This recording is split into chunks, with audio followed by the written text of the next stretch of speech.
যে কোনো অ্যানিম্যাল বা পশু যেমন গরু, মহিষ, ভেড়া, ছাগল এই ধরনের পশুর শরীরে যখন কোনো ক্ষত তৈরি হয় তখন সেই ক্ষত রোগ ভালো করার জন্য যে ওষুধ ব্যবহৃত হয় তার মধ্যে অন্যতম হচ্ছে গিয়ে ডিমক্স স্প্রে। এটা ইন্টাস ফার্মাসিউটিক্যালস লিমিটেড এই কোম্পানি তৈরি করে। আর এটার মধ্যে মেইনলি আছে গামা বেনজিন হেক্সাক্লোরাইড, প্রোফ্লেভিন, হেমিসালফেট আর সিট্রিমাইড। এই ওষুধগুলি ব্যবহৃত হয় উন্ড বা ক্ষত ঠিক করার জন্য বা ভালো করার জন্য। তাছাড়া এটা ক্ষতের মধ্যে যে ম্যাগট বা এক ধরনের পোকা হয়ে যায় সেই পোকাকেও মেরে ফেলে, আর পাশাপাশি ক্ষতটাকে সারিয়ে তোলে, আর সঙ্গে যাতে মাছি ক্ষতর মধ্যে যাতে না বসে সেই মাছির থেকেও প্রোটেকশন দেয়। বন্ধুরা, কি কি কশন বা সতর্কতা অবলম্বন করতে হবে যখন এই ওষুধটি আপনি ব্যবহার করবেন? তো মনে রাখবেন এটা ফ্লেমেবল, তাই কিন্তু আগুনের কাছে নেবেন না বা আগুনের মধ্যে এটাকে স্প্রে করবেন না।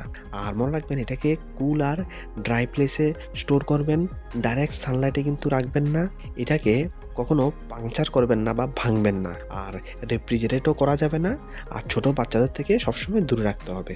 আর ব্যবহার করার নিয়ম হচ্ছে গিয়ে প্রথমে যেই ক্ষত বা উন্সটা আছে সেটাকে ভালো করে পরিষ্কার করে তারপরে একটু দূরের থেকে স্প্রে করতে হবে। নর্মালি ডেইলি 2 বার স্প্রে করলে ভালো।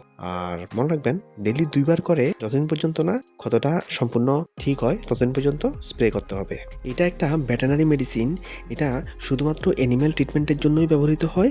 এটা কিন্তু মানুষের জন্য ব্যবহৃত হয় না। আর এটা এক্সটার্নালি ইউজ করা হয়, ইন্টারনালি কিন্তু নেওয়া যায় না। আর মনে রাখবেন এটাকে স্প্রে করার আগে একটু ভালো করে নাড়িয়ে নেবেন। বন্ধুরা দেখুন, এই স্প্রেটার সঙ্গে সরু একটা পাইপ প্যাক করে দেওয়া হয়েছে। এই পাইপটা আপনি যখন গরু বা ছাগলের যখন কানের ভিতরে বা এমন একটা স্থানে ক্ষত হয়েছে যেখানে আপনি ডাইরেক্ট স্প্রে করতে পারছেন না, ঠিক তখন এই পাইপ স্প্রের যেই নলের মুখ আছে ওই মুখের মধ্যে লাগিয়ে তারপরে স্প্রে করতে হবে যাতে সঠিক স্থানে স্প্রে করা যায় আর ওষুধটা যাতে চারিদিকে না ছড়ায়। ঠিক আছে বন্ধুরা, এই ভিডিওতে এতটুকুই। ভিডিওটি ভালো লাগলে একটি লাইক অবশ্যই দেবেন আর চ্যানেল অবশ্যই সাবস্ক্রাইব করবেন এই ধরনের ইনফরমেশনগুলি ফ্রিতে পাওয়ার জন্য। ভিডিওটি দেখার জন্য অসংখ্য ধন্যবাদ।